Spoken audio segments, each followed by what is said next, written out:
An owner bought an LS compact tractor, the XR3037C, and then spent close to 2 years fighting one part on it. Not the engine, not the transmission.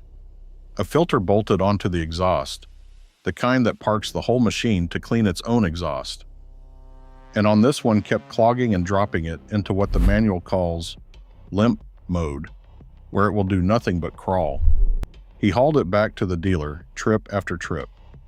They vented the fuel cap, put a smaller pulley on the air pump after a 400-mile round trip, and swapped injectors. And after all of it, in his own words on a tractor owner forum, the machine still, quote, went into limp. 2 years of that, on a part the engine never needed to run. One brand's filter can park you for better than 27 hours out of 1,000. One holds steady at 40 hours between stops.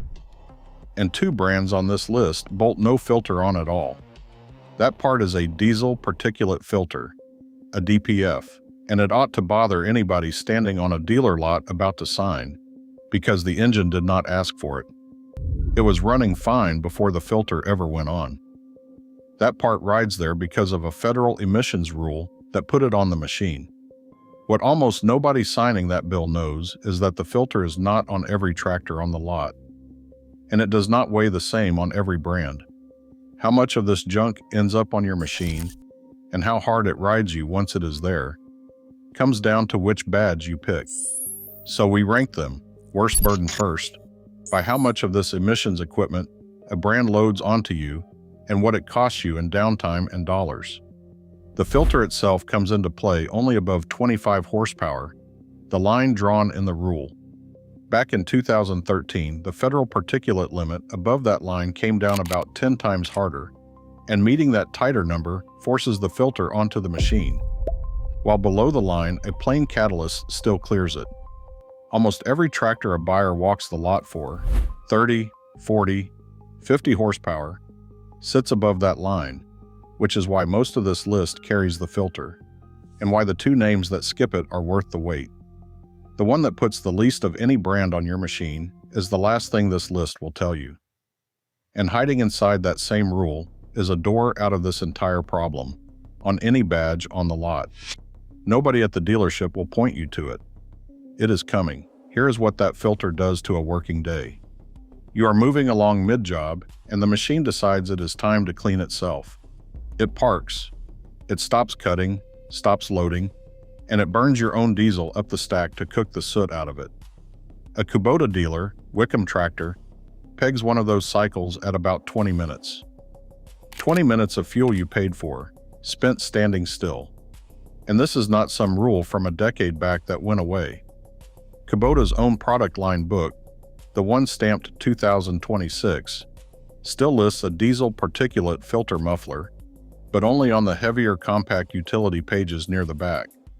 The subcompact and compact pages a buyer flips through almost never say the word. It shows up there in the parts catalog after you own it. Number 6, and the heaviest burden of the whole list, is LS. Give the brand its due first. LS sells you a lot of tractor for the money, a stout machine with a long warranty, and that is the reason so many buyers land on one.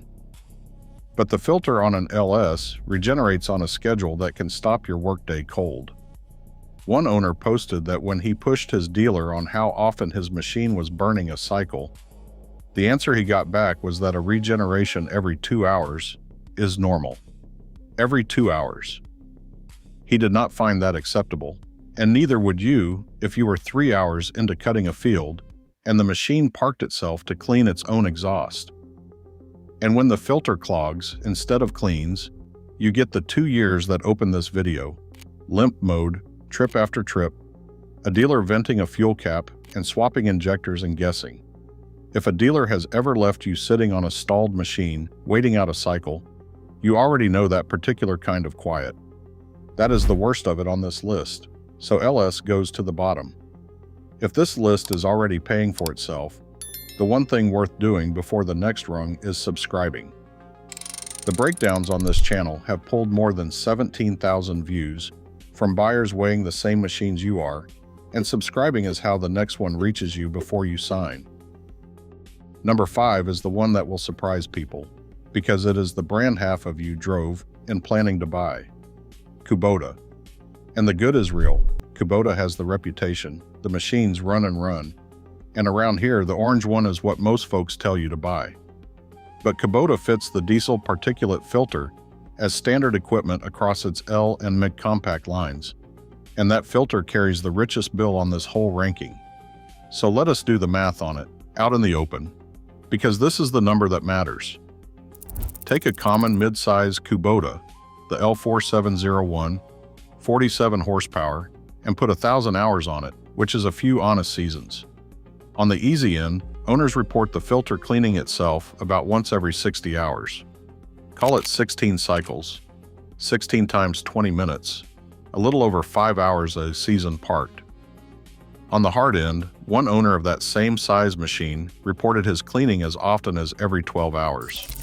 Over the same 1,000 hours, that is more than 80 cycles. Now do the hours. 20 minutes each, better than 27 hours sitting still. Same tractor, same 1,000 hours. 5 hours if you draw the easy end, 27 if you draw that owner's and you do not get to pick which. And every one of those parked hours is time lost before you have paid a nickel for the part itself. Then one day the filter wears out and you replace it. The part that fits the L4701, the L4060, and the L476 runs $1,387.55 brand new, or $843.70 if you send the old one back on exchange. That is the part on the shelf, before a single hour of labor, and it only grows with the machine. The same kind of filter for Kubota's big M7, running better than $8,000. What the labor to fit it costs, nobody will quote you up front. And filter-free is not some impossible trick. Kubota's own engine division added diesel engines back in 2014 that clear the rule with just a catalyst and no filter, and 2 brands still ahead on this list meet the very same rule, at the very same horsepower, with no filter either. On a Kubota compact, you get the filter anyway. Quick one while we are here. Tell me in the comments what badge is on your tractor, whether it carries the filter, and how often it parks you. The folks reading are shopping right now, and your answer is worth more than any ranking I can hand them. Back to the rule that started all of this, because it draws one hard line, and everything above 25 horsepower lives on the wrong side of it. That is where the filter becomes mandatory, and that is where the next 2 brands sit. Number 4 is John Deere. Deere builds a solid machine and stands behind it with the deepest dealer network in the country, and for a lot of buyers, that network is the whole reason to sign. But the filter is a genuine consumable on a Deere. On the 4M series, the DPF is a service part with its own part number printed right in the quick reference guide, which tells you flat out it is a piece you will one day buy again. Same as an oil filter or a set of tires. Only 4 figures. And the Deere burden has its own particular sting. When a parked regeneration will not finish on its own, a Deere dealer, Restorer and Schnell, puts it in writing. No other machine functions are able to be used while regeneration is taking place with the machine parked. And if the cycle fails, a recovery regeneration procedure by a John Deere dealer is required. Read that again. If the filter refuses to clean, you cannot clear it in your own barn with your own tools. The machine sits locked until you haul it in, and only the dealer holds the key to a part the engine never needed. Number 3 is Coyote, and this is the turn in the list, because Coyote carries the filter but wears it steadier than most brands that have one. Same DPF, same regeneration cycle, same 4-figure part waiting somewhere down the road. The difference is how often the thing interrupts you, and how predictably. One owner of a Coyote NX4510 reported his machine going about 40 hours between regenerations, and holding there. A Kubota can swing from 60 hours down to 12, and you do not get told which week is which. 40 hours, steady, is a gap you can plan a work week around. If you are set on a machine that carries the filter, That kind of steadiness is about as easy as the burden gets. But the top of this list is not about a lighter filter. It is about no filter at all. Number 2 skipped it. New Holland, on its Workmaster utility line, the 55, 65, and 75, meets the same emissions rule a different way. In New Holland's own words, Tier 4B emissions are achieved with the use of a diesel oxidation catalyst and exhaust gas recirculation, with no diesel particulate filter and no regeneration. Sit with that for a second. Nothing to clog, no cycle to park you in the middle of an afternoon, no 4-figure part waiting for you down the road. One line to be careful with because it matters. That clean setup lives on the Workmaster line, and not every New Holland on the lot carries it. So make the dealer confirm the exact model before you get your hopes up. But on that machine, the whole burden this video is built around does not exist, which leaves one name that did not stop at a single model line. You lived this once, in the driveway. The rule that took effect with the 2007 model year capped soot at 1/100th of a gram per horsepower hour, and every engine maker bolted on a filter to meet it. By 2008, every new Power Stroke, Cummins, and Duramax carried one. A Ford owner wrote that his 2008 F-250 ran a regen a couple times a week, with a loss of power and strong exhaust odor in the cab. And a dealer who kept telling him it was normal. Same filter, same fights.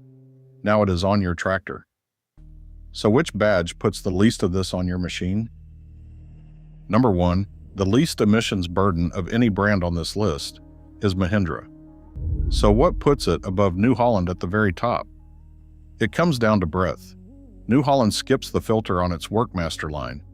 Mahindra built an entire engine platform around skipping it, the MCRD, and spread it across the lineup. Every engine in that family, from the small 1600 series up through the 6000 series, was built to meet the rule without the filter. In Mahindra's own brochures, in plain capital letters, the machines have no diesel particulate filter. The company states that its 6000 series eliminates the diesel particulate filter, the diesel exhaust fluid, and the regeneration, all three of them. And its technology page says the aftertreatment does not require any system regeneration at all. No filter to clog, no cycle to sit through, no 4-figure part waiting down the road, and that holds across the whole family of machines. That platform-wide commitment is why Mahindra tops the list.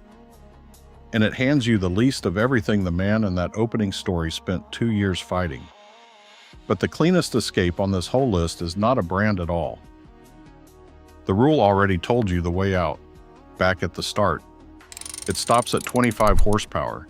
The filter is forced only above it, so a machine that stays under 25 horsepower is not required to carry the diesel particulate filter at all, no matter whose badge is on it. If your acreage does not honestly need the bigger engine, dropping under that line makes the entire problem in this video disappear, on any brand on the lot. That is the quiet escape hatch nobody at the dealership is going to point you toward. Ask the dealer one plain question and watch his face. Does this machine carry a DPF, and if it does, how often does it regenerate? If he does not know, or he waves it off, you just learned something about where you would be sending it. 2 names on this list, New Holland's Workmaster and Mahindra, left the filter off. A machine under 25 horsepower ducks it another way. That owner in the opening paid for a filter his engine never needed and spent 2 years paying for it again. You do not have to. Buy the exhaust system, not just the badge.